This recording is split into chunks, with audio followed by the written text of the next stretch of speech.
Let me ask you something. What are you chasing right now?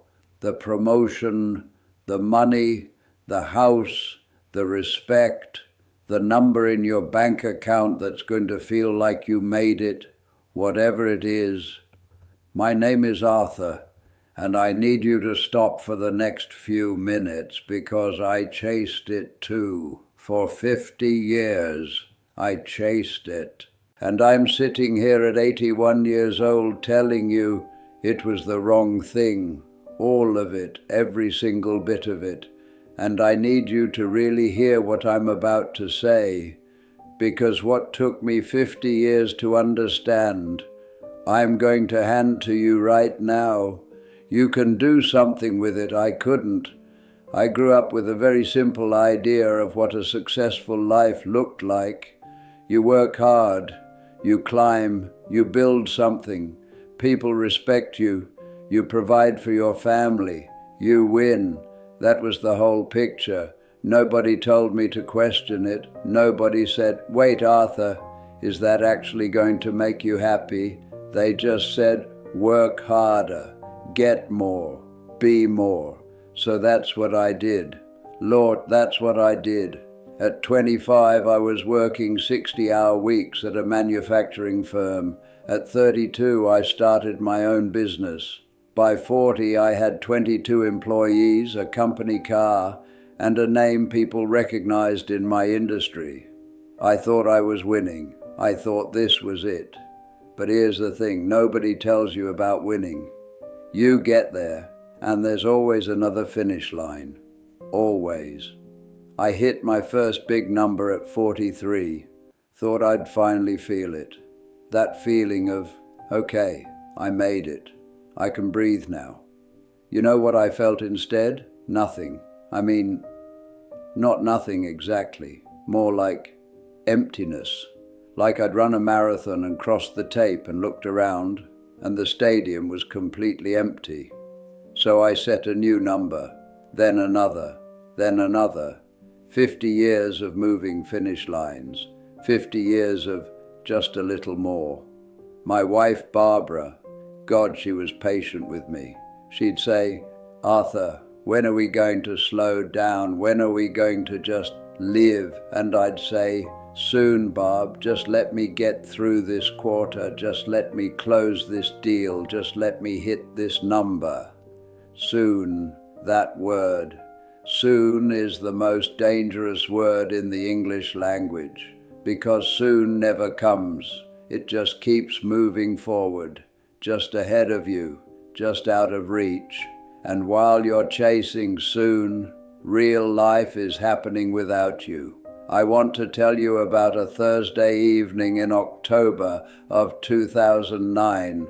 I was 67 years old, just retired, first week. Barbara and I were sitting at the kitchen table after dinner. Quiet house. Kids were long grown and gone, just the two of us. And she looked at me across that table. This woman I'd been married to for 41 years. And she said something I've never forgotten. She said, "Arthur, I feel like I'm finally meeting you." I laughed at first, thought she was joking. She wasn't. She said, "I mean it. The man sitting across from me right now, I don't think I've ever really had him before." I sat with that for a long time, and slowly, painfully slowly, I started to understand what she meant. For 41 years of marriage, I'd been physically present, but mentally somewhere else entirely. Always planning, always strategizing, always somewhere further down the road. Barbara hadn't been married to me. She'd been married to my absence. And now here I was, finally sitting still, finally actually there. And she was looking at me like I was someone she was only now getting to know. 41 years in. That moment broke something open in me. We had 6 good years after that, 6 years of actually being there, traveling, talking, sitting on the porch and watching absolutely nothing happen and being completely okay with that. 6 years of real life out of 81. Barbara passed in 2015, quietly in her sleep, the way good people go. And after the funeral, after everyone left, I sat in that kitchen again, same table, same chairs. But the chair across from me was empty, and I thought about everything. The deals I'd closed, the contracts I'd won, the reputation I'd built, the money sitting in accounts I didn't even need to look at anymore. And then I thought about Barbara's face that Thursday evening in October. I feel like I'm finally meeting you. She waited 41 years to meet me, and then I only gave her 6. If I could reach back through time and shake myself by the collar at 35 years old, I would. I would grab that man and say, "Arthur, you fool, you absolute fool. Look at what's right in front of you. Look at what's sitting across that table every single night. Stop chasing. Stop running. Stop treating your life like a problem to be solved. It isn't a problem, it's a gift, and you're spending it like it's worthless." Here's what I know now that I didn't know then. The things you're chasing, the money, the status, the achievement, they're not bad things. I'm not telling you not to work hard. I'm telling you they cannot fill you up, not the way you think they will, because the hole you're trying to fill with achievement, that hole isn't shaped like money. It's shaped like connection, like presence, like time given freely to the people who love you. You can't fill a round hole with a square peg. Doesn't matter how much of it you have. Doesn't matter how hard you push. It won't fit. I pushed for 50 years. It never fit.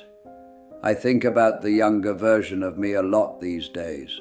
25 years old, full of fire, ready to conquer everything. He had so much energy, and he aimed it all in the wrong direction. He thought strength meant never stopping. He thought love meant providing. He thought success meant winning. He was wrong about all three. Strength is knowing when to put the work down and go home. Love is being present, fully, completely present, not just in the room, actually there. And success, real success, is looking across the kitchen table at the person you love most in the world and not being a stranger to them. That's it. That's the whole thing. I wish someone had told me that at 25. I'm telling you now. So let me ask you again, what are you chasing? And more importantly, what are you walking past every single day while you chase it? Because it's there. I promise you it's there. The person who would love more of your time, the moment that won't come around again. The ordinary Tuesday evening that you're too busy to notice is actually everything. The ordinary moments are the life. The big achievements are just punctuation. Don't spend 50 years writing the wrong sentence. I am 81 years old. Most mornings I sit with my coffee and I watch the sun come up and I think about Barbara. I think about that Thursday evening. I feel like I'm finally meeting you. I'd give every single thing I ever built to have met her sooner. Don't make my mistake.